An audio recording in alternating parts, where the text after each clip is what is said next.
Paz. Amém. Vamos hoje iniciar, como eu botei no grupo lá do EBD, vamos iniciar nosso ano letivo hoje, com a graça de Deus. Relembrando aos irmãos, né, a gente já no último dia lá de aula, né, que tivemos no ano passado, a gente começou o 2 Coríntios. A gente leu o primeiro capítulo, fizemos uma introdução, né, ao livro, e eu queria só fazer um resumo, né, bem rápido do que a gente viu. A segunda carta aos Coríntios, ela foi escrita logo em seguida a primeira, né? Logo em seguida mesmo. Paulo, na primeira carta, a gente viu que ele falou sobre vários probleminhas que estavam acontecendo na igreja, né? Comumente se fala que a carta aos Coríntios, principalmente a primeira, ela é uma carta muito crítica, né? Que só tem coisa ruim para falar, mas a gente viu que não é bem assim. Paulo também tinha algumas coisas boas a dizer, né? Sobre aquela igreja, o crescimento da igreja, mas ela também, talvez justamente por ser grande, né? Por ter crescido tanto, os problemas surgiram, né? E a gente percebe que isso de fato acontece até hoje, né? Não que igrejas pequenas sejam livres de problemas e toda igreja grande só tenha problema, mas quanto maior o crescimento, mais os problemas aparecem, né? Isso é normal. Acho até que em qualquer organização, até numa empresa, se cresce demais e não existe, né, uma organização e tudo mais, as coisas se perdem, né? Então, um dos problemas, e a gente vai até tratar desse assunto hoje, um dos problemas que estava acontecendo naquela igreja era a falta de disciplina para o erro. Então existiam pessoas que estavam vivendo naquela igreja de qualquer jeito, não estavam vivendo de acordo com o Evangelho, e a igreja não estava resolvendo o problema, né? E aí tem aquela passagem que eu vou até citar também daqui a pouco, que Paulo fala sobre entregar o corpo a Satanás, né? Ele fala assim: tira esse cara da comunhão, entregue o corpo dele a Satanás para ver se ele se arrepende, né? Então, vamos pegar mais ou menos assim a cronologia da coisa, né? Paulo manda essa carta, 1 Coríntios, para lá para a igreja de Corinto. Ele estava em Éfeso na época, e aí, logo em seguida, ele sai de Éfeso e, inclusive, passa por umas tribulações ali, nesse finalzinho, né, de período em Éfeso, por causa do impacto que o Evangelho teve naquele lugar. Então, algumas pessoas se sentiram prejudicadas, né? E começa uma problemática, Paulo tem que fugir, aquela coisa toda. E aí, quando ele chega, se não me engano, eu não lembro agora o local que ele chega, mas quando ele chega em determinado local, então ele logo escreve novamente a igreja, respondendo ou reagindo, né, à resposta que ele teve da recepção da carta dele, né, que teve lá, que ele tinha mandado Tito levar a carta. E aí, isso basicamente é 2 Coríntios, né? Então ele vai reagir às coisas que foram ditas e a forma como foi recebido, vai atualizar algumas coisas que ele falou, né? Não corrigir, mas atualizar, e vai complementar também, né, alguns outros pontos. 2 Coríntios é até um pouco menor, né, do que 1 Coríntios, justamente por isso. Bom, então vamos ler o capítulo 2. Ele não é tão grande, né? São 17 versículos.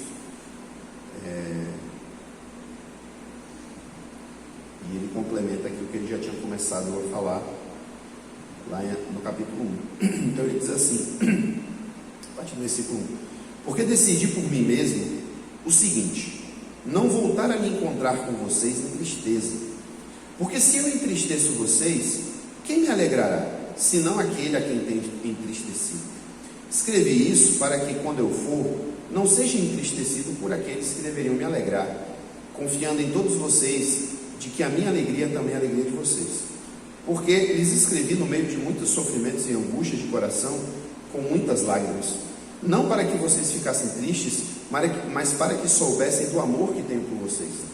Ora, se alguém causou tristeza, não fez a mim, mas, para que eu não seja demasiadamente áspero, digo que em parte causou tristeza a todos vocês. Basta-lhe a punição imposta pela maioria, de modo que agora, pelo contrário, vocês devem perdoar e consolar, para que esse indivíduo não seja consumido por excessiva tristeza.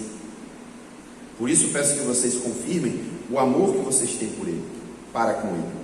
E foi por isso também que eu lhes escrevi, para ter prova de que em tudo vocês são obedientes. A quem vocês perdoam alguma coisa, eu também perdoo, pois o que perdoei, se é que perdoei alguma coisa, eu o fiz por causa de vocês, na presença de Cristo, para que Satanás não alcance vantagem sobre nós, pois não ignoramos quais são as intenções dele. Quando cheguei a Troade para pregar o Evangelho de Cristo, vi que uma porta se havia aberto para mim no Senhor. No entanto, não tive tranquilidade no meu espírito, porque não encontrei o meu irmão Tito. Por isso, despedindo-me deles, parti para a Macedônia. Graças, porém, a Deus, que em Cristo sempre nos conduz em triunfo e por meio de nós manifesta a fragrância do seu conhecimento em todos os lugares. Porque nós somos para com Deus o bom perfume de Cristo, tanto entre os que estão sendo salvos, como entre os que estão se perdendo. Para com estes, cheiro de morte para a morte, para com aqueles, aroma de vida para a vida. Quem, porém, é capaz de fazer essas coisas? Porque nós não estamos como tantos outros, mercadejando a palavra de Deus. Pelo contrário, em Cristo é que falamos na presença de Deus, com sinceridade da parte do próprio Deus. Bem? Bom, então, voltando, né, ao que a gente estava falando lá no capítulo que a gente analisou lá, Paulo tinha enviado a primeira carta pelas mãos de Tito, né, aquela igreja, com aquelas recomendações, aquelas exortações, né, que ele tinha mandado à igreja. E no final, vou até pegar aqui a passagem para... Alguém pode ler para mim, por favor? Lê aí os 3 últimos versículos do capítulo 1 de 2 Coríntios, por favor. 2 Coríntios 1. 2 Coríntios 1. Os últimos 3 versículos.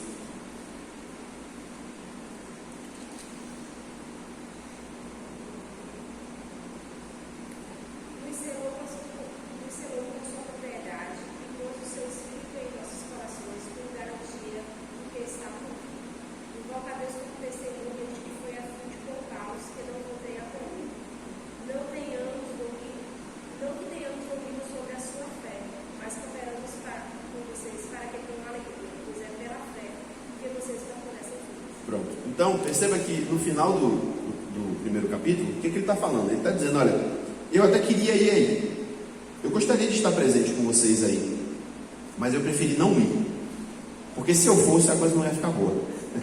É mais ou menos isso, né? Se eu fosse a coisa não ia ficar boa. Então eu preferi escrever uma carta, mandar pelas mãos de Tito, e ele depois vai falar inclusive sobre Tito e tal, sobre a confiança que ele tinha em Tito, né?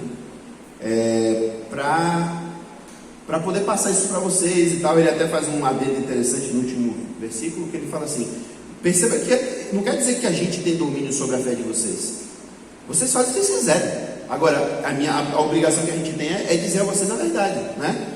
É corrigir vocês. Aí no começo aqui do 2º capítulo, ele então complementa essa ideia dizendo isso: porque eu decidi por mim mesmo o seguinte, não voltar a me encontrar com vocês em tristeza. Porque ele estava triste pelas coisas que ele estava ouvindo. Ele estava, como ele fala aqui, eu escrevi, cadê que ele fala aqui? No versículo 4, ele diz assim: escrevi no meio de muitos sofrimentos e angústia de coração, com muitas lágrimas. Então Paulo estava angustiado pela situação que estava acontecendo ali, né? E ele chega a dizer assim: porque se eu entristeço vocês, quem me alegrará senão aquele a quem tenho entristecido? Em outras palavras, né? Se eu entristecer vocês, eu não vou ficar feliz de jeito nenhum, porque vocês é que me alegram, né? Então se vocês ficarem tristes, eu vou ficar mais triste ainda. Então é meio que aquela relação, e aí eu acho interessante notar isso, né? É como se fosse aquela relação de pai e filho, né? Então um verdadeiro pai, um pai que de fato é pai, ele corrige o filho, ele fala não, né? Ele se angustia e se entristece quando vê o filho indo por um caminho diferente do que ele ensinou, né? E era mais ou menos o que estava acontecendo com Paulo aqui, né? Paulo, como um pai daquela igreja, né? Até pai mesmo, pelo fato dele ter fundado aquela igreja, né? Aquela igreja passou a existir por causa dele, por causa da missão dele. Então ele estava vivendo aquele momento de angústia por causa das situações que estavam acontecendo. Novamente, lá em 1 Coríntios, quando a gente estudou a carta toda, a gente percebe que também Coríntio não era um poço só de problema, né? Ela tinha coisas para serem até elogiadas por Paulo. E um dos pontos interessantes que ele fala lá é que era uma igreja muito ativa, não era uma igreja inativa, não era uma igreja que não fazia nada, ao contrário, o evangelho tinha se espalhado pela região, pela ação deles. Então não era uma igreja zero à esquerda, né? E talvez até por causa disso, Paulo estava preocupado, assim, poxa, mas vocês fizeram tanto, né? E vocês estão agora desse jeito, se vocês não se consertarem, tudo que vocês fizeram vai deixar de existir. Quer dizer, o que foi feito está feito, mas vai acabar aquilo, né? E isso é uma coisa que, até acho que eu comentei isso quando a gente estava falando de 1 Coríntios. Isso é uma coisa que, infelizmente, ela é quase que inevitável acontecer. Porque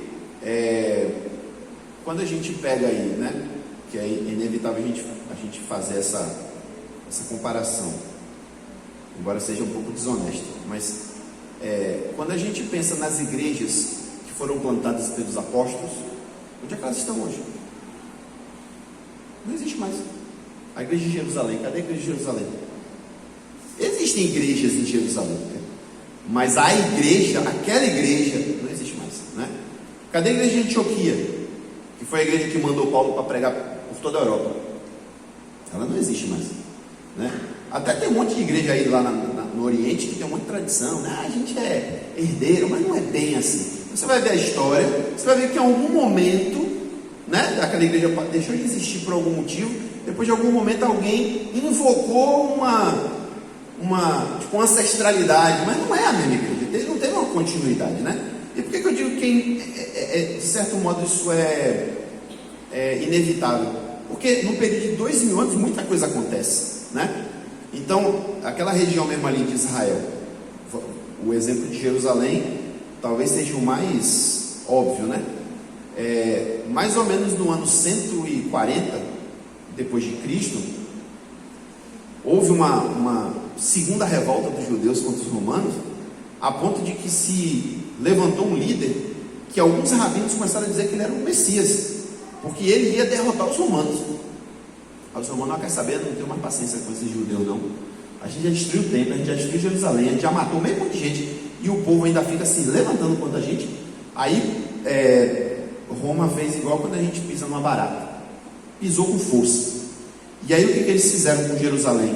Ele disse: a partir de hoje todos os judeus estão proibidos de morar em Jerusalém. Saiam. Os que ficaram vivos, né? Porque um monte de gente morreu. Os que ficaram vivos, vai morar onde vocês quiserem, mas em Jerusalém judeu nenhum mais mora. Eles mudaram o nome da cidade de Jerusalém para outro nome. As pedras do templo que tinham ainda sobrado, né, da destruição, uns 70 anos antes, né, que tinha sido já destruído, o cara ainda falou assim: ó, ainda vamos fazer o seguinte, vamos pegar essas pedras e vamos construir um templo a Zeus. Aí eles pegaram as pedras do templo e construíram um templo a Zeus, Deus romano, ou Deus grego, né? E os judeus durante muito tempo ficaram proibidos de sequer voltar ali. Então assim, como é que a igreja ia continuar existindo ali, né? Inclusive tem uma tradição que diz que já na época da destruição do templo, lá no ano 70, Deus tinha dado uma profecia à igreja dizendo: ó, vaza, porque o negócio aqui vai ficar feio. E aí os que entenderam que de fato aquilo era uma profecia foram embora. Então basicamente a igreja de Jerusalém se mudou de Jerusalém para outra cidade, né? E aí não demorou muito, Jerusalém foi cercada pelos romanos e ficou aquele cerco, né, onde o povo morria de fome, o povo comia cachorro, e eles não estavam mais lá, eles já tinham ido embora. Então assim, os acontecimentos históricos vão mudando. Sabe lá Deus se daqui a 500 anos Feira de Santana ainda vai existir, né? Não sei. Então, algumas coisas são inevitáveis a acontecer, mas é triste quando acontece pelo fato de a igreja abandonar o primeiro amor, abandonar a missão, né? Como infelizmente a gente sabe de muitas histórias. Eu particularmente conheço poucas histórias do Brasil, graças a Deus, eu conheço poucas, deve existir mais, eu não conheço, mas de alguns livros que eu já li, de algumas histórias que eu já ouvi, eu conheço algumas histórias tanto na Europa quanto nos Estados Unidos, né? De igrejas que foram gradualmente morrendo por uma razão ou por outra, né? Não é um motivo só, foram morrendo, chegou um ponto que a gente vai ter que fechar a igreja, vamos vender o prédio. Aí vende um prédio com um bar, com uma boate, com um estúdio, né? Eu estava vendo um documentário outro dia que uma banda de rock estava ensaiando, estava gravando um disco num lugar lá no estúdio que antes tinha sido uma igreja. As paredes todas de pedra, igreja antiga, né? Porque as paredes eram todas de pedra. Aí dizendo, não, o som aqui é maravilhoso, que aqui era uma igreja, não sei o quê. Então, quer dizer, acabou a igreja morreu, né? Então, Paulo, não apenas com a igreja de Corinto, mas também com todas as demais, Paulo tinha essa preocupação, não deixar a bola cair, né? Se não houver a disciplina, esse é o primeiro ponto, na verdade, é o que ele está falando aqui, mas tem outras coisas, né? Mas se não houver disciplina, a igreja vai se corromper. Em algum momento, o propósito dela vai deixar de existir. As próprias pessoas vão embora, né? Então, por isso a angústia dele. Pode parecer, talvez, quando a gente lê isso, pode até parecer para a gente que não entende, né? Não viveu, não vive essa situação. Eu, graças a Deus, por exemplo, não sou pastor, sou só filho do pastor. Eu já sei, né? Eu tenho uma noção do que é ser, por isso que eu não quero, né? Deu para entender, por isso que eu não quero. Mas quem está vivendo aquilo ali sabe a dor que é, a preocupação, a angústia, né? E era o que Paulo está falando. Então, no versículo 13 ele vai dizer: escrevi isso, né, o que ele tinha acabado de escrever, para que, quando eu for, eu não seja entristecido por aqueles que deveriam me alegrar, confiando em todos vocês, de que a minha alegria é também a alegria de vocês. E aí, eu, meditando sobre isso, achei interessante essa palavra dele, que diz assim: confiando que a minha alegria é também a alegria de vocês. Ou seja, em outras palavras, que o meu propósito é o propósito de vocês, que o que eu quero é o que também vocês querem, né? E aí a gente pode botar um monte de coisa aí nessa lista, né? O que a gente quer, o que a igreja quer. Isso tudo aqui, vocês vão pegando aí e botando no coração de vocês como sendo algo para a igreja evangélica Vida Nova. Porque a igreja de Corinto, ó, já saiu do mapa já, né? Isso aqui é pra gente, hoje. E quando inclusive ele fala aqui, confiando que a minha alegria é também a alegria de vocês, eu até queria aproveitar e fazer um adendo aqui. Em nome de Jesus, nós vamos mudar uma cultura na nossa igreja. A nossa igreja tem uma cultura que é assim: quando o pastor sai de férias, a igreja também sai de férias. Isso não existe. A gente se acostumou com isso, mas isso não existe não.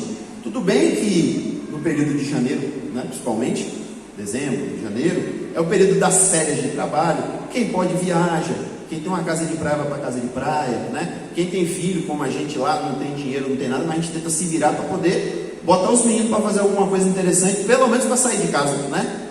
Então isso é normal, não estou dizendo que isso não vai acontecer. Mas essa ideia de que o pastor não chegou de férias ainda, então a igreja não começa, isso não existe, né? Mas por que eu estou falando isso? Porque aqui Paulo está dizendo assim, que ele espera que o que está no coração dele esteja no coração também da igreja. E é óbvio que o pastor Jorge, né, especificamente, aquilo que está no coração dele é o que motiva a igreja, né? E ele inclusive tem falado isso desde o ano passado, que ele tem sentido que a igreja precisa se renovar, né? A igreja precisa se reinventar. Mas o que eu queria dizer na verdade a vocês é o seguinte: nós não dependemos do que está no coração do pastor, não. Nós não dependemos do pastor fazer nada para a igreja existir, não. Porque o pastor está aqui para ajudar, guiar e tal. Mas a igreja não depende do pastor. Vocês entendem o que eu quero dizer? A igreja é de Cristo. A igreja é de Cristo. Então, se por exemplo, né, Deus ajude que isso não aconteça, se chegar um momento que o pastor aqui desistir e não quiser mais nada com nada, cansou, vai acontecer, a igreja vai morrer? Vocês vão deixar de pregar o evangelho? Vocês vão deixar de fazer diferença lá onde vocês estão fazendo? A gente vai perder o interesse de buscar a Deus e de conhecer a Deus? Estão entendendo o que eu quero dizer, né? Então, se por um lado, Paulo, por exemplo, aqui, ele foi posto por Deus como fundador e como o pastor daquela igreja, embora houvesse pastores, na verdade, ali nas congregações, né? Mas vamos botar entre aspas assim, o sumo pastor da igreja era ele, porque ele é que era o apóstolo daquela igreja, ele é que estava dando as instruções. Mas se Paulo desistisse da missão dele, a igreja de Corinto morria? Não podia acontecer isso, né? E aí voltando àquela ideia do pai e do filho, né? A ideia é que em algum momento o filho ande sozinho, sem o pai ter que ficar mandando, né? Eu espero que quando meu filho chegar na faculdade ele não tenha que ficar todo dia, vai estudar, menino, sai da televisão. A gente espera que em algum momento ele se torne maduro o suficiente, e eu estou doido para chegar lá nesse dia, para ele viver a vida dele, não tem que ficar pegando no pé, não tem que ficar ensinando coisa que ele já devia saber. A mesma coisa acontece com a igreja, né? A igreja tem que evoluir também. Então, no versículo, aí eu falei já que o versículo 4, né, que ele fala das angústias, né, que ele vivia por causa daquilo. E aí no versículo 5 ele diz assim, e aí, se você não leu a primeira carta, você fica boiando no que ele está falando aqui, né?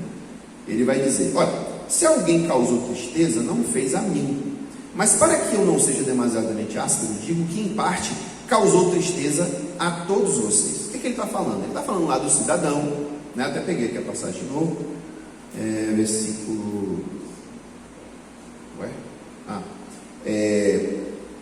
1 Coríntios 5, Paulo vai falar de um problema muito sério que estava acontecendo lá, e eu vou repetir aqui, que era o seguinte: tinha um cidadão na igreja que ele simplesmente estava tendo um caso com a madrasta, ele estava tendo um caso com a mulher do pai, todo mundo sabia, mas ninguém fazia nada.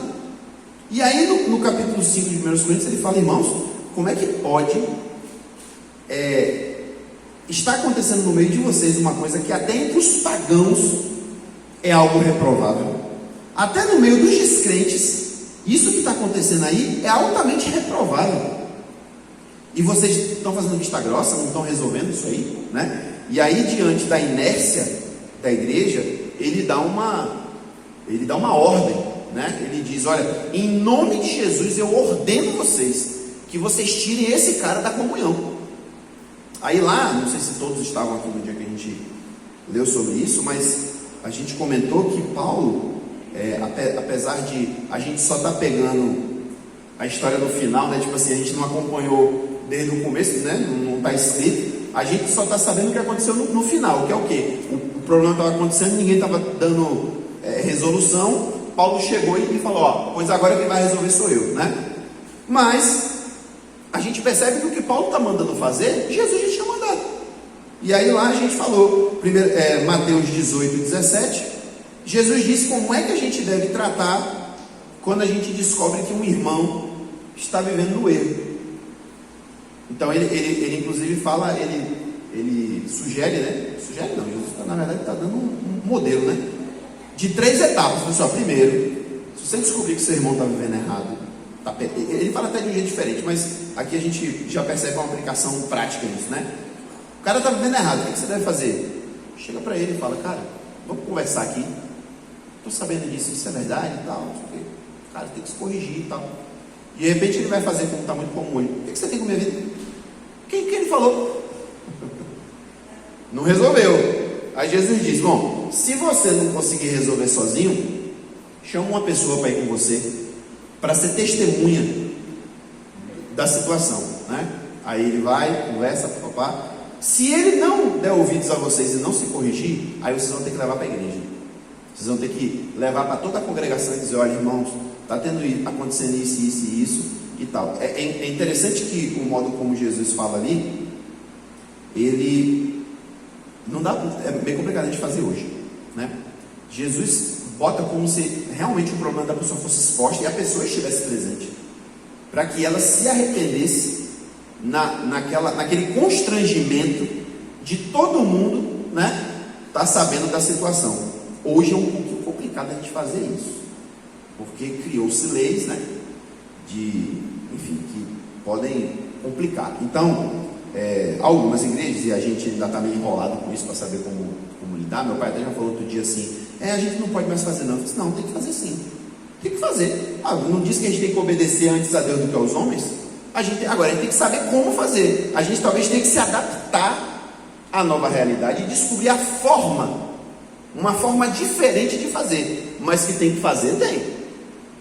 Então, a gente às vezes chega só, irmãos, é o seguinte: teve uma comissão, um grupo de pessoas procurou o irmão não está vivendo de acordo, então não precisa expor o que é. O irmão não está vivendo de acordo, a gente foi lá, conversou com ele, mas ele disse que ninguém tem nada com a vida dele, que ele vai viver a vida do jeito que ele quer. Então, a partir de hoje, nós estamos desligando o irmão, ele não está mais aqui, É mais ou menos assim que a gente tenta fazer hoje, E lá Paulo fala, obviamente que tudo que Paulo vai falar tem um viés altamente espiritual. Ele usa um termo, muito forte, inclusive. Lá no final do capítulo ele vai dizer: expulsem do meio. Então a gente já entende o que ele está querendo dizer. Mas antes ele fala assim: em nome de Jesus, entreguem o corpo desse homem a Satanás, para que de repente ele possa se arrepender, para que ele possa ser salvo no último dia. Então a gente, juntando as duas coisas, a gente conclui que a ideia é o quê? Expulsem ele da comunhão. Não permitam que ele participe da comunhão de vocês. E lembrando, muita coisa mudou de lá para cá. E hoje, quando a gente fala de comunhão, a gente fala de estar junto. Mas lá a comunhão era sentar na mesa. Quando fala de comunhão ali, ele está falando de jantar junto. Então o que Paulo está dizendo não deixe mais ele jantar junto com vocês, não. Não permitam. Se ele quiser entrar, barre. Ele não pode entrar. Por quê? Porque ele não está de acordo com as regras da comunidade. E ele não quer se submeter às regras. Então não dá para entrar num clube mais. Se o cara, quando vai num clube, se associa a um clube aí, eu já falei isso aqui, tem uns clubes, não sei se no Brasil tem isso, tem uns clubes de homens, de cavalheiros. Já participou, do clube de cavalheiros? Não? Você tem cara de clube de cavalheiros, hein? Porque o clube de cavalheiros é o seguinte: só entra homem, você tem que entrar de blazer, sem blazer você não entra. E aí lá tem as conversas de homens, eles jogam juntos, fumam um charuto, não sei o quê. Tinha umas coisas, não sei se existe mais isso, Mas tinha umas paradas dessas na Inglaterra, depois nos Estados Unidos, não sei se chegou no Brasil. Você só podia entrar se você tivesse de blazer. Aí se você levasse um convidado que não estava com blazer, o cara fala assim: não, tem um alfaiate aqui, vai lhe emprestar um blazer. Aí o cara tinha que usar o blazer para entrar no clube, senão ele não entrava. Então assim, se num clube idiota tem uma regra que se o cara não cumprir ele não entra, aqui está falando do reino de Deus. Não é qualquer lugar não. Vai rolar processo, deixa rolar. Se for ser processado é porque Deus vai deixar, mas o que ele mandou fazer a gente tem que fazer, Agora, o que muitas vezes acontece de errado, e eu estou meio que repetindo na verdade o que a gente já falou antes. O que acontece às vezes de errado é que a forma, e lembre-se, eu estou falando, uma coisa é o que tem que fazer, outra coisa é a forma, A forma de disciplina que muitas vezes hoje em dia se aplica para essas situações não é a forma correta. Então a pessoa é estigmatizada, a pessoa é abandonada, A pessoa é maltratada mesmo, porque ela está vivendo uma situação de erro. E aí é um outro problema, porque quem é aqui que não erra? Alguém tem coragem de levantar a mão aqui e dizer que não erra em momento nenhum? O problema aqui é alguém que errou e que não admitiu o erro e não se converteu do erro. Estão entendendo, Não é simplesmente porque errou, é porque alguém está vivendo um cotidiano de erro. No caso do cara aqui mesmo, que é um caso muito extremo, ele estava tendo um caso com a madrasta. Então assim, nesse caso ainda pior, todo mundo sabia, Aí a coisa fica muito pior, porque todo mundo sabe. Então não tem aquela história de dizer, cara, se tivesse alguém que fizesse isso, velho, que é isso, bicho? Quem te contou? Como assim que me contou? Todo mundo sabe. Então não tinha nem desculpa, E aí Paulo dá essa instrução para que ele seja posto para fora. Só que aí agora ele diz o seguinte, no versículo 6: basta-lhe a punição imposta pela maioria, De modo que agora, pelo contrário, vocês devem perdoar e consolar, para que esse indivíduo não seja consumido por excessiva tristeza. Por isso, peço que vocês confirmem o amor de vocês para com ele. Então perceba, se a gente lê a Bíblia de qualquer jeito, a gente até pensa assim, Paulo deve ser doido, né, velho? Porque lá ele fala de forma tão dura, expulsa o cara. Quando chega aqui, gente, agora vai lá, ama o cara. Pô, tá doido, Paulo? Vamos expulsar o cara, né? Mas aí é onde reside o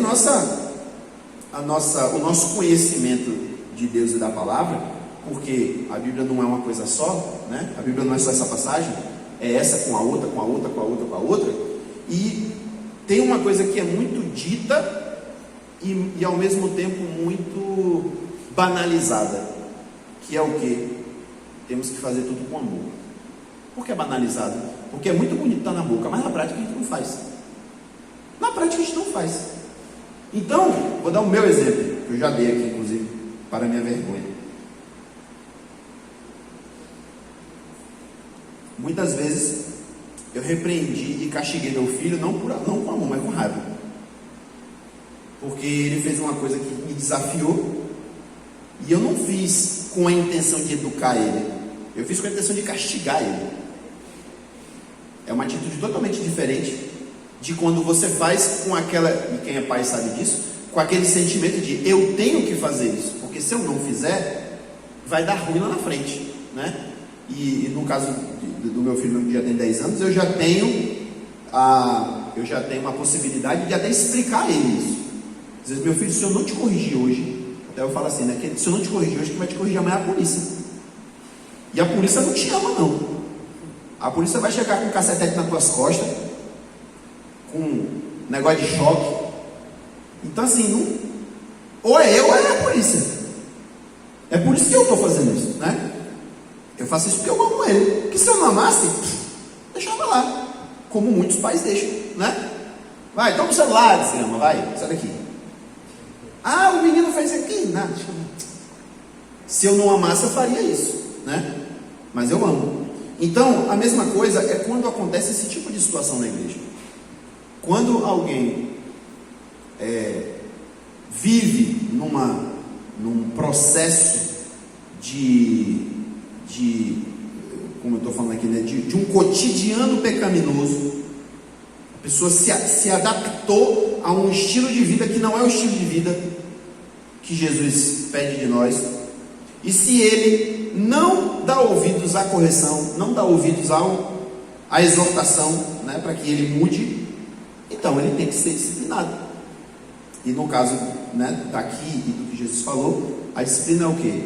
Afasta ele da comunhão, né? Mas isso não pode ser feito com raiva, isso não pode ser feito com arrogância, com superioridade, porque também é o que acontece às vezes, né? Às vezes o cara faz uma bobaginha ali, às vezes é uma coisa que é um escorregão, né? A gente já viu isso muito acontecendo na igreja. Às vezes o cara só estava vacilando, o cara não estava vigiando, aí o cara deu uma escorregada lá, em qualquer coisa, aí a igreja vem com a mão forte, não pode acontecer isso na igreja, então agora você está disciplinado.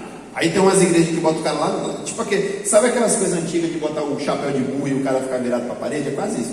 Você só pode sentar no fundo da igreja, não pode falar com ninguém. Tem igreja que os membros são ditos, olha, a partir de hoje o irmão Filomeno está disciplinado, ninguém pode dar nem bom dia para ele. Está na Bíblia isso aqui, sabe? Não existe isso. Ou então pior, vai sair da igreja e não pode voltar mais. É mais ou menos o que a igreja católica faz, né? Ela está da excomunhão, né? A gente não usa muito esse termo, né? Mas é justamente isso, né? Excomunhão é sair, é tirar da comunhão, né? Então assim, está excomungado, igual a igreja fez com o Lutero, está excomungado, pronto. Então, até a igreja, no caso da igreja católica, ainda vai mais fundo. Ela diz assim, se está excomungado, está no inferno. Se você está excomungado da igreja, meu irmão, então, ó, está no inferno. Não tem nada disso na Bíblia.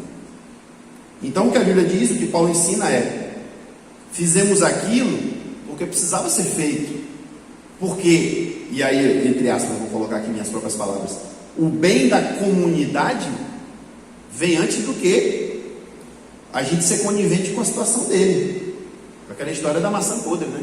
A gente precisa tirar a maçã podre do nosso meio, mas não significa que a gente não o ame e que a gente não precise resgatar ele. E aí eu lembro a passagem de Jesus, não vou ler aqui, mas Jesus fala uma coisa interessante, que ele diz assim, quando chega no limite, que tem que tirar o cara da comunhão, ele fala assim, tratem ele como um gentio e um publicano.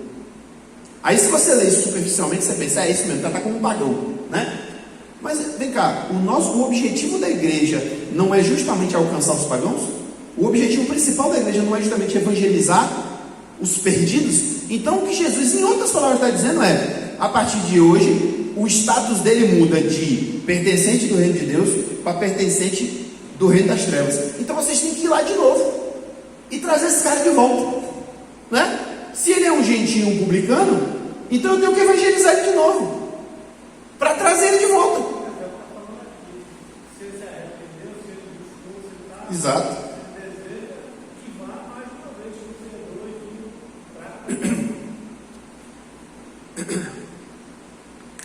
Eu até acho, pelas coisas que Paulo diz, que talvez ele tivesse já um conhecimento, né?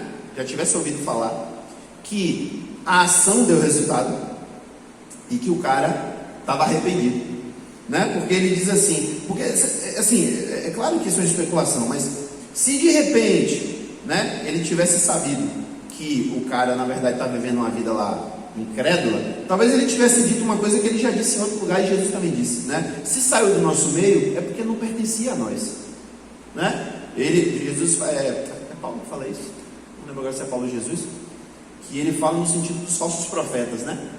Ele fala assim, saíram do nosso meio porque não eram dos nossos, né? Mas isso se cabe a qualquer pessoa. Muitas vezes tem gente que está aqui, eu conheço gente mesmo que veio para a igreja, se converteu, se batizou, trabalhou ativamente na igreja, hoje está no candomblé. Aí o que eu tenho a dizer a respeito disso? Se saiu do nosso meio, é porque não pertencia ao nosso meio. Se a pessoa abandonou Cristo de uma forma tão rápida assim, é porque talvez ela nunca de fato tenha tido Cristo. Ela teve um processo religioso talvez, mas acho muito difícil, eu não posso julgar, mas eu acho muito difícil que Jesus tenha feito a transformação na vida dela, que ela tinha o Espírito Santo e que do nada deu um revertério, sabe? Então, Paulo poderia ter dito isso. Se Paulo não soubesse nada do assunto, talvez ele nem tocasse nisso.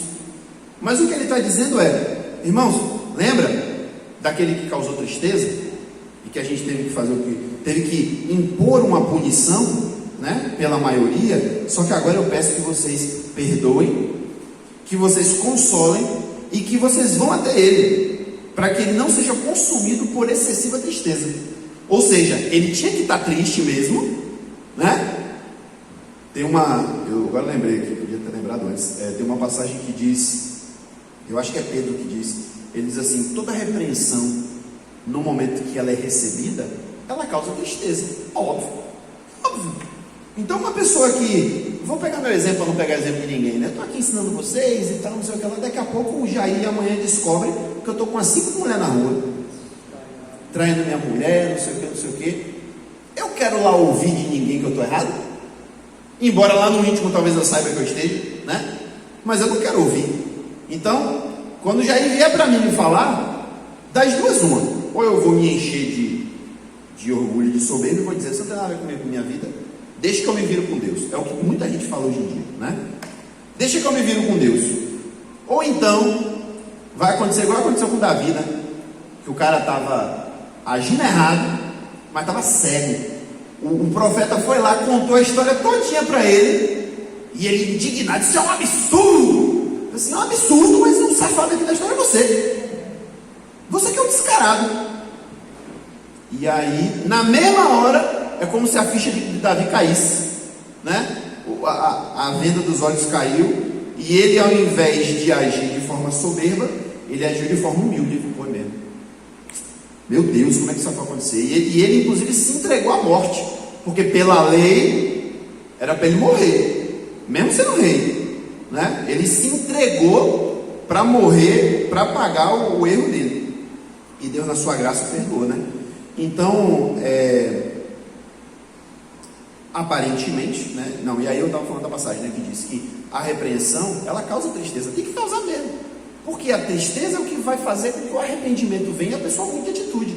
Agora Paulo está dizendo, essa tristeza não pode ser excessiva, porque uma tristeza excessiva, na melhor das hipóteses, vai fazer com que o cara se afaste definitivamente. Ele não vai querer mais voltar para Cristo. E aí a gente vai estar criando um obstáculo para que aquela pessoa venha para Cristo, se corrija, né? E faça parte do reino de Deus. Então ele fala isso. E aí no versículo 9 ele diz, né? Foi por isso que eu também escrevi, para ter prova de que em tudo vocês são obedientes. A quem vocês perdoam alguma coisa também eu perdoo, pois o que perdoei, se é que perdoei alguma coisa, eu fiz por causa de vocês na presença de Cristo. Aí eu queria ressaltar aqui essa passagem que ele diz aqui assim. Eu vou ler de novo aqui o versículo 10, metade do 10 e o 11. Ele diz assim: pois o que perdoei, se é que perdoei alguma coisa, ou então, ou meio que dizendo assim, se é que eu tinha alguma coisa para perdoar, né?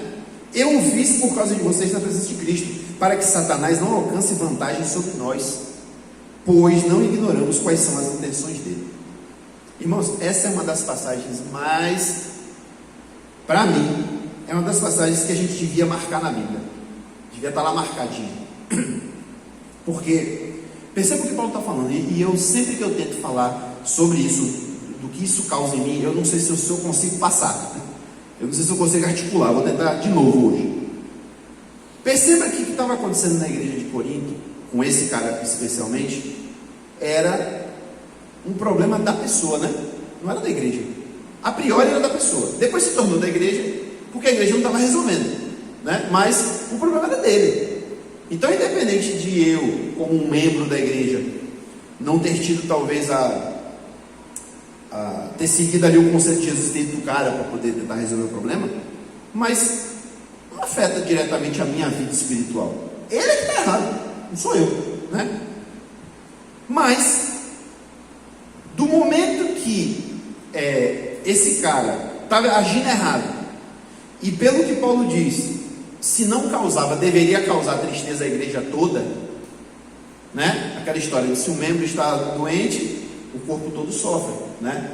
Então, se a gente está aqui em comunhão, glória a Deus, tudo bem com a gente, nós estamos aqui estudando a palavra, mas a gente sabe que tem um irmão que, sei lá, vamos botar um exemplo bem drástico, se desviou e está na bagaceira, né? Isso não é um sofrimento para nós? Se a gente de fato amava ele, se a gente não amava, aí o problema se torna nosso, né?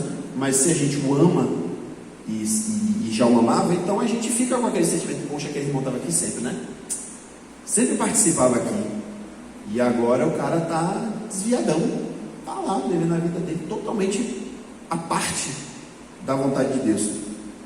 Então isso se torna uma tristeza para a igreja.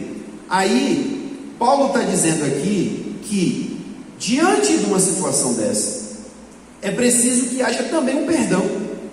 É preciso que nós, a igreja, não tratemos essa pessoa da forma errada e nós perdoemos ele pela tristeza que ele nos causou, porque não fazendo isso nós abrimos margem para Satanás ter vantagem sobre nós. Olha só o que ele está dizendo. Aí me faz lembrar uma coisa muito séria que Jesus disse. Ele diz assim: se vocês não perdoarem as pessoas o que elas devem a vocês, ou o mal que elas fazem a vocês, os erros delas, meu Pai não vai perdoar as de vocês. Isso é muito sério, muito sério. Se eu não perdoar o cara que me fez mal, corro o risco de Deus não perdoar o meu pecado, e eu não sei qual é a consequência disso, né? Então é quase como isso que ele está falando, né? Olha, temos que perdoar, nós não podemos ficar com ressentimento dele, porque isso também acontece no nosso meio. Não sei se por um certo ar de superioridade que infelizmente a gente herdou, né, do nosso passado aí histórico, de igrejas protestantes e pentecostais, etc. Não sei, mas a gente às vezes tem uma atitude em relação ao pecado que é desmedida, como se nós não pecássemos, como se nós estivéssemos num patamar espiritual de santidade. Ou seja, resumindo, farisaísmo, né? A gente age igual o fariseu. Eu estou aqui no meu patamar de superioridade, de santidade, você fez isso, né? É por isso que você está assim, e aí pisa mais ainda na pessoa, em vez de pegar pela mão, né? Não, pisa na pessoa. Então Paulo está dizendo que esse tipo de coisa abre margem para que Satanás tenha vantagem sobre nós, sobre a igreja, por causa da falta de perdão, da falta de tato em lidar com o erro do irmão. E aí ele diz assim: porque nós não ignoramos quais são as suas intenções. Ele está falando de quem? Satanás, né? Ele está dizendo: nós não ignoramos as intenções de Satanás. Quais são as intenções de Satanás, irmãos? Pronto, fale alto aí, irmão. Está lá na Bíblia isso, né? O trabalho de Satanás que Deus deu a ele é matar, roubar e destruir. O que Satanás quer fazer com a igreja? Matar, roubar e destruir, né? Ela quer matar essa igreja, quer que ela morra. Ele quer roubar as pessoas daqui para ele e quer destruir essa igreja. Por que é que vocês acham, irmãos, que tem tanta história que a gente ouve aí de pastor que está no auge e de repente cai? E geralmente é por causa de mulher, né, velho? Eu não vejo um pastor cair por causa de homem, mas de mulher cai. Piada, né? Por que é que isso acontece? Bom, primeiro porque ele é vacilão, não deve estar orando o suficiente, né? Porque nós todos somos tentados o tempo todo. Mas se vocês não acham que o líder é o foco principal, né? Se o irmãozinho ali, que ninguém às vezes nem lembra o nome dele, desviou, caiu, não sei o que, tem gente que, mesmo tinha um irmão ali, né? Pô, é mesmo, pô, que pena. E a igreja continua. Agora, na hora que o pastor cai no esparrela, ele está falando de mulher, mas pode ser qualquer coisa. Qualquer coisa. Outro dia mesmo eu soube uma história de um pastor que se meteu num negócio de corrupção, com coisa envolvendo coisa de governo, foi uma confusão, velho.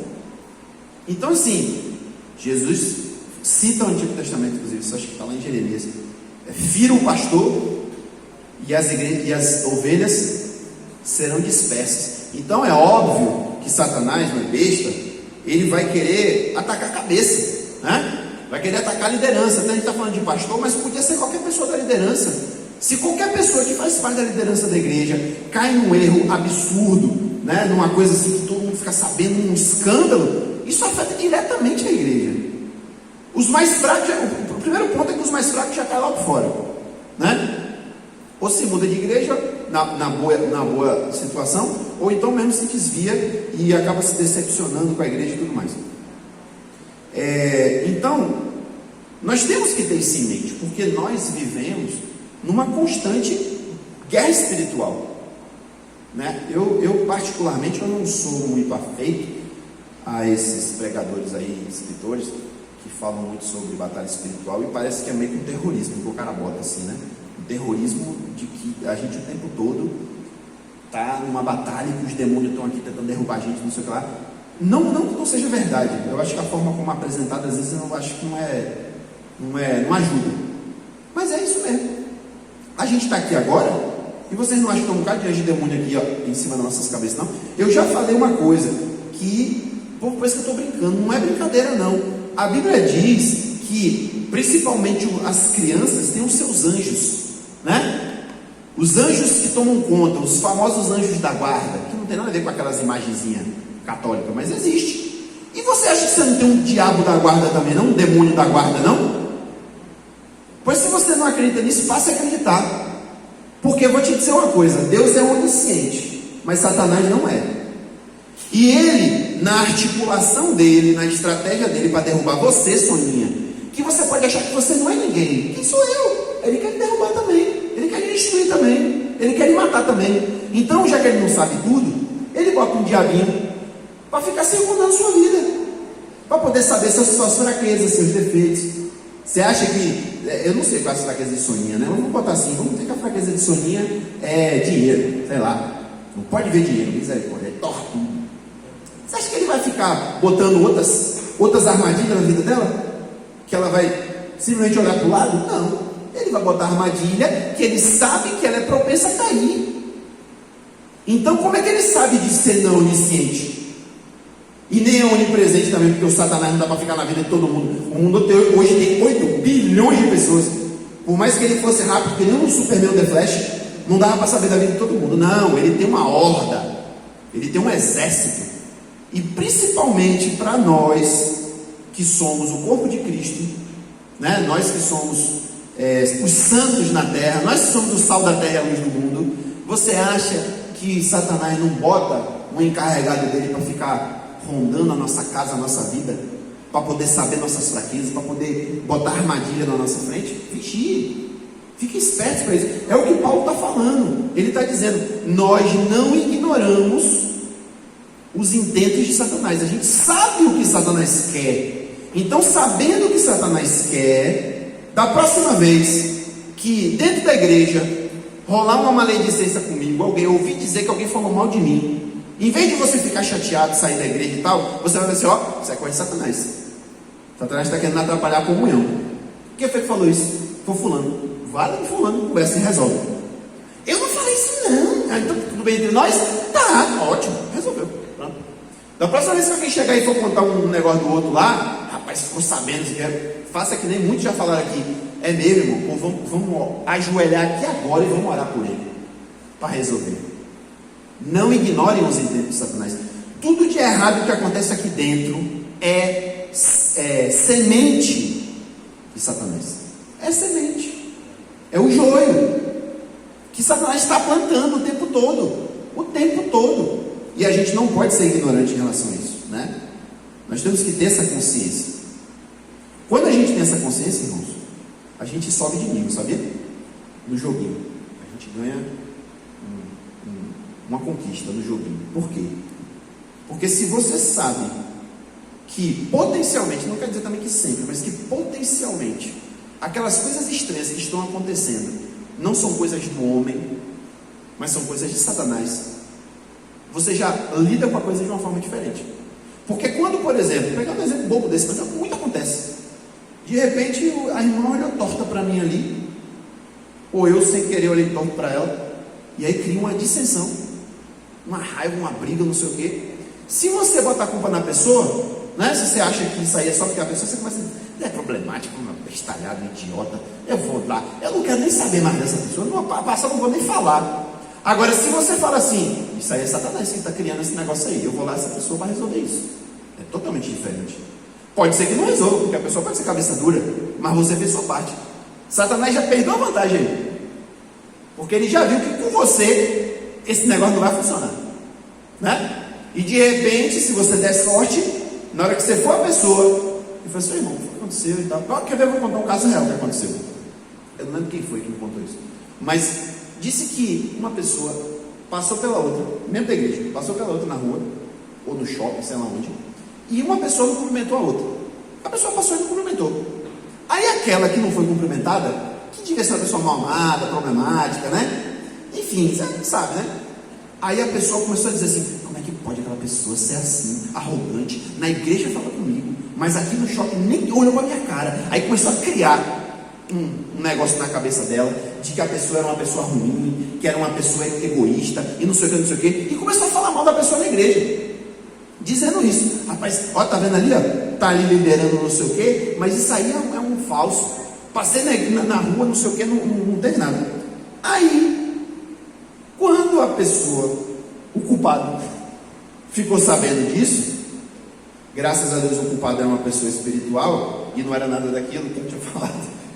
Chegou para essa pessoa e falou assim: irmã, deixa eu te perguntar uma coisa, é que a irmã está falando isso, o que foi que aconteceu?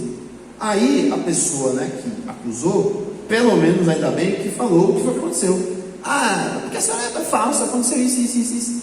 Aí ele falou assim: ô irmã, me perdoa, eu nem sabia que aconteceu isso e tal, eu não foi por... Aí explicou toda a história, né? Teve uma conversa com a pessoa e tudo mais, e o negócio morreu ali.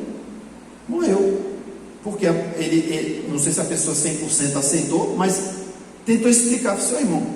Às vezes a gente está com tanto problema na cabeça que a gente nem pensa, né, nas coisas, né? Eu não lembro daquela situação, não lembro onde foi, mas talvez nesse dia eu tivesse até distraído.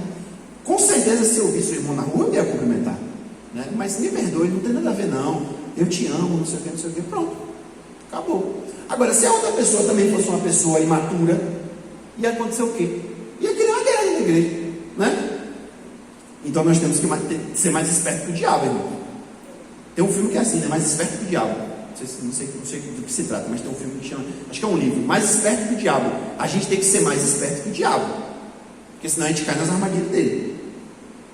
Bom, aí Paulo agora vai fechar a carta, só complementando, né, a situação, né, dessa segunda carta. Então ele diz no versículo 12: quando cheguei a Troade para pregar o Evangelho de Cristo, vi que uma porta se havia aberta para mim no Senhor. No entanto, não tive tranquilidade no meu espírito, porque não encontrei meu irmão Tito. Por isso, despedindo-me deles, parti para a Macedônia. Uma das dificuldades das cartas de Paulo é que Paulo começa um negócio, aí daqui a pouco ele mete outro assunto no meio do caminho, e ele leva uns 3 capítulos falando daquilo. Aí quando chega lá na frente, ele retoma a ideia. Quando chegar no capítulo 7, ele vai voltar a falar disso. Pois é, então, aí, como eu estava dizendo antes, eu fui para a Macedônia e graças a Deus encontrei Tito. Então, o que ele está querendo dizer aqui é o seguinte: aqui, quando a gente vê lá em Atos, deixa eu ver qual é a passagem de Atos, só para ter a referência aqui, Atos 20, a gente vê ali que quando Paulo sai de Éfeso, que é de onde ele tinha mandado a carta, né? Ele sai de Éfeso numa confusão e tal, aí ele vai para Macedônia primeiro, tal, depois ele percorre alguns lugares, aí diz que ele vai para Troade. Lá em Troade é onde acontece aquela história de Paulo ficar ensinando até de madrugada e o menino cair lá da janela e morrer e ele ressuscitar o menino, né? Foi em Troade que aconteceu isso. Então ele está dizendo, naquela situação ali, ele foi para Troade porque Deus o impulsionou a ir para ali, né? Mas ele não estava tranquilo. Por quê? Porque ele não tinha tido ainda a resposta da carta. Ele estava na ansiedade. É muito engraçado ler isso e a gente fazer certas comparações, né? Eu particularmente nunca vi isso, mas desses livros de romance, né? Esse romance antigo, que tipo, o cara manda a carta para a menina, e aí fica esperando a pessoa que levou voltar para dizer, e aí, ela recebeu, ela leu, tá? É assim que Paulo está. Ele está assim ele está ali fazendo a obra de Deus, pregando, mas no fundo do coração dele está preocupado. Rapaz, será que aquela carta vai ser bem recebida? Será que eu fui duro demais, né? E isso, irmãos, me faz pensar uma coisa muito interessante, um parênteses aqui, que Paulo e os demais escritores do Novo Testamento, eles não tinham, não sei se eu posso dizer que não tinham, mas eu vou falar errado, depois eu vou corrigir. Eles não tinham a consciência de que Deus estava guiando a mão deles na hora que eles estavam escrevendo essas coisas, não. Eles estavam escrevendo aquilo que eles achavam que tinha que ser escrito, ou então aquilo que de repente vinha, né? Que ele falou assim, eu acho que eu devia falar sobre isso com ele lá. Eles na hora, eles não estavam escrevendo como dizendo, Senhor, agora pega a minha mão aqui, a caneta e escreve. Não era uma psicografia de Chico Xavier. Eles estavam escrevendo o que era necessário ser escrito. O que eles não estavam talvez conscientes, pronto, acho que a palavra certa é essa. Eles não faziam isso com consciência. Era o Espírito Santo lá no fundo do coração deles, guiando eles a escrever aquelas coisas, né? Não sei se você já escreveu uma carta ou alguma coisa do tipo, ou um livro, quem sabe? E quando a gente vai escrevendo, as coisas vão brotando, né? Não é uma coisa do tipo, pronto, eu já estou com a carta toda na cabeça, agora eu só vou transcrever. Não é assim que funciona, né? Eu, inclusive, já tentei fazer algo semelhante. Eu já tentei, em vez de escrever com a mão, escrever com a boca.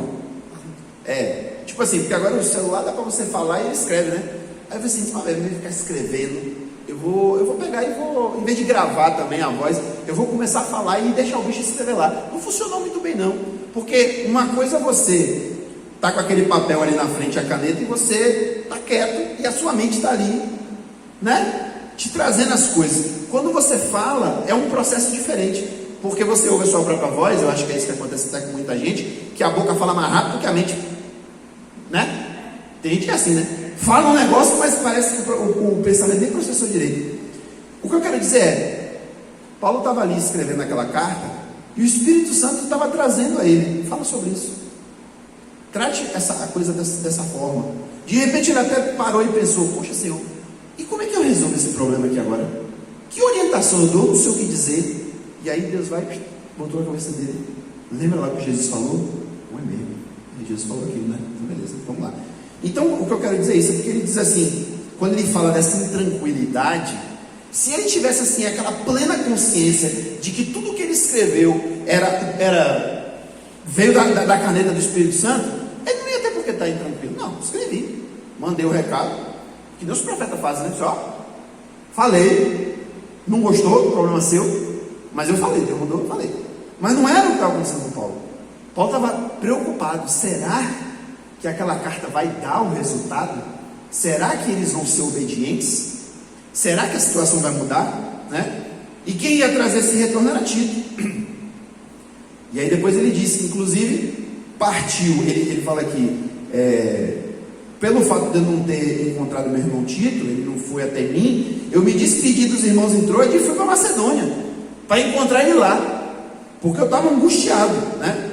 E aí aqui no finalzinho ele não diz, né, ainda tudo que Tito trouxe, mas ele já fala do consolo que ele recebeu. No versículo 14 ele diz: graças porém a Deus que em Cristo sempre nos conduz em triunfo e por meio de nós manifesta a fragrância do seu conhecimento em todos os lugares, porque nós somos para com Deus o bom perfume de Cristo, tanto entre os que estão sendo salvos como entre os que estão se perdendo. E aí no 17 ele fala assim, porque nós não estamos como tantos outros mercadejando a palavra de Deus, pelo contrário, em Cristo é que falamos na presença de Deus com sinceridade da parte do próprio Deus. Então, especificamente nesse versículo 17, em outras palavras, né, o que Paulo está dizendo essa angústia que eu tenho é justamente porque eu estou fazendo isso com sinceridade. Eu amo vocês de verdade. A missão que Deus me deu não foi de vender o Evangelho, foi de anunciar o Evangelho, transformar as vidas de vocês, e é o que eu quero, né? E a gente sabe que já naqueles dias existiam muitos falsos mestres, falsos apóstolos, que estavam se metendo no meio da igreja para poder arrebanhar pessoas, para poder lucrar, para poder o cara ser sustentado pela congregação. Por isso ele usa essa expressão, né? Mercadejando, estão negociando o Evangelho de Cristo. Eu não estou fazendo isso, eu não estou nem ganhando um tostão. Você sabe disso, né? Paulo tinha esse costume, né? Ele não queria nem ganhar um sustento, porque ele tinha direito. Não quero, porque eu não quero que depois digam que eu estou ganhando dinheiro porque a igreja está me pagando. Não, eu estou fazendo isso aqui por Cristo, não estou fazendo nada para ganhar nada. E aí, até abro um parênteses aqui para uma coisa que eu já falei aqui outras vezes. Tem um escrito cristão no final do primeiro século, que chama Didaquê, a instrução dos apóstolos, é assim que é chamado. E não foi escrito pelos apóstolos, mas é como se fosse um apanhado, né? um resumão do ensino apostólico. E é interessante que quando você vai ler com cuidado, você percebe que realmente ele não se desvia de nada do que é dito no Novo Testamento. Mas ele tem uns complementos interessantes, né? Então chega um momento mesmo que ele fala assim, quando surgiu um profeta aí, andarilho, que for aí na igreja de vocês, tratem ele com muita dignidade, porque aquele que hospeda um profeta tem galardão de profeta. Agora, analise o que ele vai dizer, analise muito cuidado com o que ele vai dizer, e se ele ficar mais de 2 dias hospedado na casa de alguém, é falso profeta. Olha que interessante. Se ele ficar na casa de alguém hospedado mais de 2 dias, é falso profeta. Está querendo se aproveitar de vocês. Lá naquele tempo, no ano 100 e pouco, eles já estavam falando isso, porque já tinha gente que estava vendo no meio, e aí eu vou usar agora o termo do século XXI, né? Vendo no meio evangélico a oportunidade de lucrar, né? Porque o meio evangélico é um mercado muito bom. Tem gente que está cantando aí só para te vender CD. Você pode até gostar da música, a música de repente até pode ser boa, mas ele está aí só para vender CD, não está com outro objetivo, né? Eu já soube, já vi acontecer na nossa igreja, de gente que vem como se fosse profeta, faz campanha, não sei o que, e depois chega e fala assim, pastor, eu vou aí fazer uma campanha para, agora mesmo, né? Ia ser uma boa, eu vou aí fazer uma campanha para o templo e tal. Aí a gente acerta assim, 30% é meu e 70% fica para a igreja. Como é? É claro, eu vou aí para poder arrecadar uma grana, né? A grana que eu arrecadar aí com a minha palavra, com a minha inspiração, com o dom que Deus me deu. Então, o irmão me dá 30%, é meu pagamento. 70% fica para a igreja. Na igreja já aconteceu isso. Aí o pastor, ainda bem que o pastor não é besta. Não, irmão, não precisa não, obrigado. A gente está bem, né? Já teve um outro que, esse foi mais sutil, foi mais esperto. Ele chegou com uma conversa e tal, não lembro nem como é que esse cara chegou lá. E aí, ele começou a falar um negócio legal, assim, bonito, empolgante e tal. E aí depois ele começou a falar um negócio de primícia. Aí meu pai já começou a... vacilei. Porque está na Bíblia que tinha os sacerdotes recebiam as primícias e os irmãos têm que levantar as primícias para o pastor, não sei o que. No final das contas, o que a gente percebeu é que ele queria também uma pontinha. Ele queria uma pontinha ali daquele negócio ali. E aí meu pai se lascou, porque ele ficou numa situação que teve pelo menos uma pessoa da igreja, eu sou pelo menos uma pessoa da igreja que tinha uma certa condição, não era muito rico, mas tinha uma certa condição, e que comprou aquela ideia ali. E aí chegou para meu pai, deu um cheque, sei lá o que, pediu a conta, porque ela queria botar não sei quantos mil na conta dele. Eu falei assim, por que a sua irmã quer fazer isso? Porque eu aprendi que eu tenho que dar a primícia. Eu disse, irmão, sai dessa. Não vai por essa onda não. Foi uma briga com essa mulher, porque queria dar o dinheiro. Aí eu falei assim, tá bom, vamos fazer o seguinte, a irmã aceita eu lhe dar a conta da igreja, a igreja paga meu salário, aí a senhora vai depositar na conta da igreja, pode ser assim? Pode, pronto. Aí ele deu a conta da igreja, a mulher depositou o dinheiro na conta da igreja. Você resolveu. Mas ele não queria aquele dinheiro da mão dela. Então, não se espantem com essas coisas. Isso já acontecia há 2000 anos. Tem 2000 anos que isso acontece, né? Gente querendo mercadejar a fé. Não é coisa dos nossos dias. E aí, só para a gente fechar aqui, deixa eu ver uma coisa que eu ia falar aqui. Três coisas que eu queria falar rapidinho. Primeiro, Paulo diz assim, no versículo 14: graças a Deus que em Cristo sempre nos conduz em triunfo. Triunfo. E por meio de nós manifesta a fragrância do seu conhecimento. Não sei se os irmãos conhecem essa palavra, mas existe um negócio chamado triunfalismo. Alguém já ouviu essa expressão? Triunfalismo? O triunfalismo, engraçado, é que o triunfalismo parece que nasce dentro da igreja cristã. O que é o triunfalismo? Eu vou dar um exemplo prático. O triunfalismo é o seguinte: crente nunca fica doente. Porque se a gente está em Cristo, se Cristo sempre conduz a gente em triunfo, então crente não pode ficar doente. Crente não pode ser pobre. Isso confunde um pouco com a ideia da prosperidade, né? Porque faz parte da essência da teologia da prosperidade o triunfalismo. Então assim, eu nasci para ganhar sempre. A igreja não pode jamais cair do coisa dela. Ela tem que estar sempre na crista. E aí isso aí entra em outras coisas. Porque aí acaba falando também o seguinte: a igreja tem que estar no poder. A igreja nasceu, foi criada para dominar o mundo. Isso é triunfalismo. Paulo, quando fala isso aqui, talvez alguém algum dia, não sei, pode ter olhado e dizer assim: tá vendo aí? Olha o que Paulo está falando. Ele está falando que em Cristo, Deus sempre nos conduz em triunfo. Então significa que o triunfalismo está certo. Mas vem cá, esse Paulo aqui não é aquele que tomou um cacete lá em... onde foi mesmo? Que ele quase morre, acho que foi em Derbe, Listra, aquelas cidades ali, né? Que quase morre, tiveram que arrastar ele da cidade, achando que ele estava morto, porque foi apedrejado. Não foi esse mesmo Paulo, que já tinha sido preso, que apanhou na cadeia, tomou umas 40 chibatadas nas costas, ficou preso na corrente, e só Deus que libertou ele ali, né? Porque estava orando. Não foi esse mesmo Paulo que também aconteceu a mesma coisa, e que ele só foi livre porque Deus interveio, né, na situação? Não foi esse Paulo que, quando chegar lá em Filipenses, ele vai dizer: olha, você tem uma coisa para me orgulhar diante de vocês, é que eu apanhei mais do que todo mundo aqui, eu já passei naufrágio mais do que todo mundo aqui, eu já passei fome mais do que todo mundo aqui, eu já fiquei sem roupa para vestir mais do que todo mundo aqui. Esse Paulo é triunfalista? Não. Então a gente entende que ele não está falando disso. Ele não está falando de que Deus sempre em Cristo nos conduz em todas as vitórias. Vou ganhar muito dinheiro, vou viver uma vida próspera, vou trocar meu carro todo ano. É disso que ele está falando? Ou ele está falando de vitórias espirituais? Aí não tem jeito, irmãos, a gente tem que ser mesmo doido, assim, tem que ser aquele crente, sabe? Não sei quem já viveu aí na década de 80 para trás, né? Naquele tempo o crente era palavrão. chamar outro de crente era uma ofensa. Porque crente era o bobo, o burro, o feio, o ignorante, né? Que muitas vezes não era, mas era assim que a pessoa, o mundo via, né?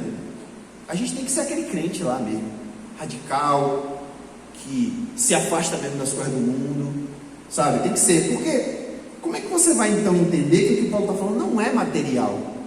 Paulo está falando de coisas espirituais aqui, puramente espirituais. Deus sempre nos conduz em vitórias espirituais. É isso que ele está dizendo, né? E ele está falando isso por causa da situação. Ele dizendo, mesmo com a minha angústia, mesmo com a minha preocupação, graças a Deus que Deus sempre nos dá a vitória.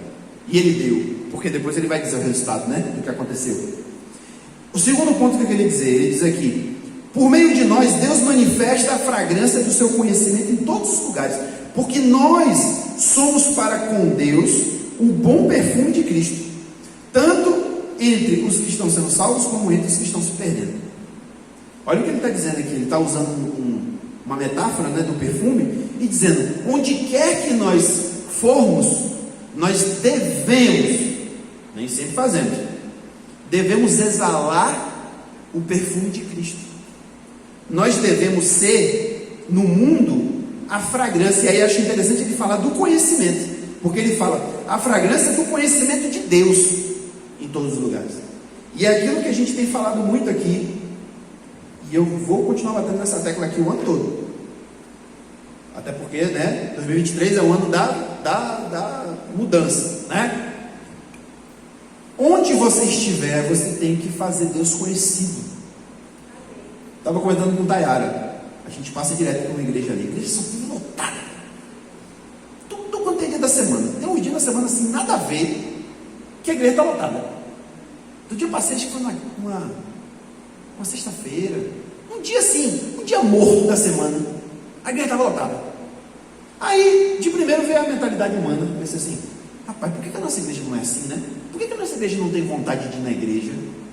Né? A gente aqui, mal, a gente basicamente só tem culto domingo aqui. Praticamente só domingo. Não vou nem falar do coitadinho no culto de quinta-feira. Só domingo. Nem domingo o povo não vem. Aí eu fiquei com aquilo assim, por que acontece isso, né? Depois eu pensei uma outra coisa, e aí obviamente não estou comparando, não estou julgando, tá? Entenda. Mas eu pensei assim, será que o fato do povo ir na igreja todo dia significa que aquela igreja, ela faz alguma coisa que preste no mundo? Porque, e entendo, novamente, não estou julgando a igreja, não sei, mas o que eu quero dizer é, o fato da gente estar na igreja todo dia, se tivesse culto aqui de domingo a domingo, e todo mundo tivesse aqui de domingo a domingo, isso ia significar que a gente já está fazendo alguma coisa que preste no mundo? Vou dar a resposta, não. Não, sabe por quê? Porque o que está acontecendo aqui dentro não está impactando ninguém lá fora. A gente aqui, quando a gente está aqui dentro, basicamente, a gente está se alimentando uns aos outros. A gente está abençoando uns aos outros. A gente está aprendendo a palavra, a gente está ouvindo uma palavra de edificação, a gente está tendo um momento de comunhão, de oração, um com o outro, um com o outro. Aqui é tudo nós conosco. É como se fosse aqui a casa da família, né? É a família grande, rica, comendo do bom e do melhor, né?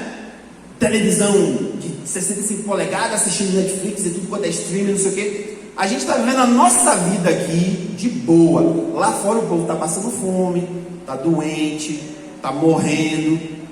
É isso. Então, o que me veio à mente foi meio que um consolo de pensar assim, não faz tanta diferença o fato de todo mundo estar aqui, da igreja estar cheia, lá em cima, lotada de gente e tal. O que vai fazer diferença, irmãos, é a gente que está aqui. Quando sair daqui, exalar o perfume de Cristo lá fora. É isso que vai fazer diferença. É onde a gente vive, no nosso meio, no nosso trabalho, nossa família, onde quer que você esteja, você faça Deus conhecido, tanto através da sua vida, quanto através das suas palavras, né? Então, o que eu desejo, né, o que eu espero, eu oro em relação a isso, é que a realidade da nossa igreja seja essa. Que nesse momento aqui mesmo que a gente está passando esse momento de transição, né, onde a gente é uma igreja grande, não tem mais, quer dizer, eu nem lembro de número, né? A igreja aqui está feita, mas em termos de número, nada, né? Mas que isso não signifique nada. Porque nós que estamos aqui, nós que temos esse compromisso, nós que não estamos naquela lista da reclamação que o pastor vai dar depois de dizer, não, vem para a igreja, não, a gente não está nessa lista, a gente está aqui. Mas o que a gente está fazendo lá fora? Isso é que vai ser importante. Porque na hora que a gente começar a exalar a fragrância de Cristo fora da igreja, aí eu vou dizer o que vai acontecer. Aí é meu desejo. É o meu desejo. Não sei se vai ser assim. E eu não sei se também se eu estou errado a estar falando isso. Mas um dia, esses irmãos que estão meio banda voou, que só vêm no domingo de noite e ainda assim esporadicamente, um dia esse cara vai chegar naquela porta ali e não vai saber onde vai sentar. Sabe por quê? Porque a igreja se renovou. Porque esses bancos vazios aqui, que podia estar com as pessoas que são membros da igreja, vão estar cheios de pessoas que se converteram por causa de nós. É isso que a gente tem que fazer. Aí as irmãs que lidam aí com o negócio de liderança, que ficam às vezes procurando, como o Jussara falou mesmo aqui, lutou para achar gente para poder cargo em liderança, porque não tinha ninguém para fazer. Quando chegar no que vem, quem vai ocupar os cargos são essas pessoas. E os outros vão falar assim, pastor, para mim, não, para tu não vai ter nada esse ano não. Não participou, só vem quando quer, vive a vida como quer. Quando a gente chama a responsabilidade, a vida é minha. Então assim, nós não vamos abandonar essas pessoas, como a gente acabou de aprender. Nós não vamos, mas nós não vamos viver em função delas não. Porque o objetivo de Deus para essa igreja não é que ela tenha a quantidade de gente que ocupe essas cadeiras não. O objetivo é que ocupe mais. É que um dia a gente tenha 2 cultos aqui. E aí o pastor vai ter que se virar para achar outro, não vai ser eu. Vai achar outro pastor para fazer outro culto. Porque não vai caber. E aí a gente vai ter que depois dar um jeito de comprar aí, né? Um irmão aí já teve uma visão aí do negócio do terreno para a igreja, até o pessoal da liderança já está sabendo, né? Orando a respeito, espero que esteja orando a respeito disso. Então, isso é o que Deus quer. Agora, Deus vai fazer isso sem a gente? Não vai. Depende da gente. Então é aquilo, é complicado, irmãos. Eu peço até perdão aos irmãos. Vocês estão um esparro aqui comigo agora. Porque eu estou dizendo que a responsabilidade é de vocês. De cada um de vocês que está aqui. E minha também, claro, né? Mas é de cada um. Porque aí fica aquela história. Aí o cara fala assim, pô, não devia nem ter ido. Não devia nem ter ido na escola dominical, porque agora sobrou para mim. É isso mesmo. Se você é a pessoa da Igreja Vida Nova que é responsável, que você está atuando, você quer servir a Deus, é você mesmo. Deus não vai contar com o outro que não está servindo, não. O outro que está lá vivendo a vida dele do jeito que quer, ou então que acha que dá para ser crente em casa. Deus não vai contar com ele. Deus vai contar com a gente que está aqui, tá? Se você não vier no domingo que vem, eu vou entender. Amém. Então que Deus nos ajude, nos abençoe nesse sentido. E confesso que eu estava com medo dessa lição, porque quando eu li, eu falei assim, rapaz, não vai ter nada para falar aqui, velho. Uma coisa ou outra. É mais Paulo falando, né? Da história, da carta que mandou, do tipo que não veio, não sei o quê. Mas você vê que a palavra de Deus é viva, né? Quanta coisa tem para a gente explorar numa conversa trivial de Paulo com aquela igreja. Mas é porque foi escrita por quem, na verdade? Pelo Espírito Santo. Ele não sacou isso na hora, né? Mas foi o Espírito Santo que escreveu isso para nós. Glória a Deus. Amém?